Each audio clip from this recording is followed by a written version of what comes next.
On est cette semaine en compagnie de Ève Crépeau, nutritionniste à l'INES, pour démystifier un peu la nutrition, surtout cette semaine chez les jeunes de 5 à 10 ans, lorsqu'on commence vraiment à faire du sport de façon intense. Ève, d'abord, je te demande, souvent les jeunes jouent au hockey, c'est à des heures très tôt le matin, le week-end, 6 h, 7 h. Qu'est-ce que tu recommandes à un jeune avant d'aller faire ce sport qui est vraiment de bonne heure? Bien, c'est sûr qu'il ne faut pas sauter le déjeuner. Il y en a qui ont l'habitude de dire « Ah, bien, c'est très tôt le matin, je ne vais pas déjeuner, je vais déjeuner après. » C'est super important. C'est le carburant des jeunes joueurs pour venir jouer au hockey.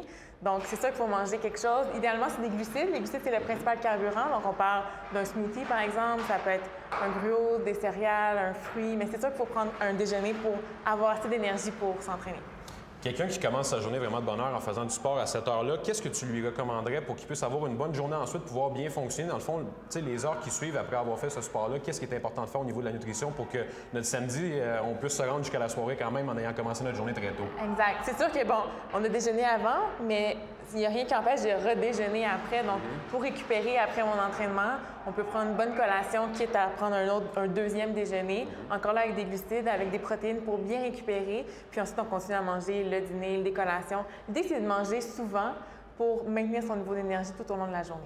Chez les jeunes de 5 à 10 ans, parfois, on commence à avoir des habitudes de nutrition tranquillement, pas vite. Tu me parlais des glucides, des protéines. C'est quoi l'aliment ou le groupe d'aliments que tu recommandes le plus chez les jeunes et qui est le plus important de ne pas être en manque et de toujours avoir en bonne quantité dans le corps chez un jeune de 5 à 10 ans, par exemple? Bien, je dirais les glucides, encore une fois, puisque c'est leur carburant de base. C'est ce qui va les aider aussi à grandir, entre autres. Donc, on parle des fruits, on parle des produits céréaliers. Donc, tout ce qui est pain, tout ce qui est céréales, riz, quinoa, bon bref, il y en a toutes sortes. Évidemment, on va vouloir aller chercher notre énergie dans ces aliments-là plutôt d'aller chercher dans les bonbons, dans les jus, dans les choses comme ça. Et les fruits demeurent une source super importante de glucides. Comme collation, ça vient bien compléter un repas aussi.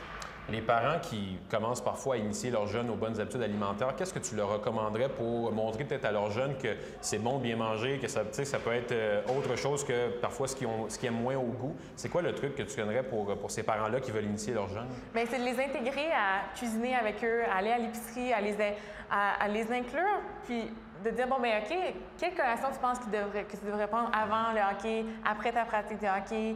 Qu'est-ce que tu voudrais manger, toi? Donc, si l'enfant se sent impliqué dans ses choix alimentaires, il va vouloir peut-être plus en connaître, il va vouloir s'impliquer plus. Donc, je pense que c'est une bonne façon de le faire.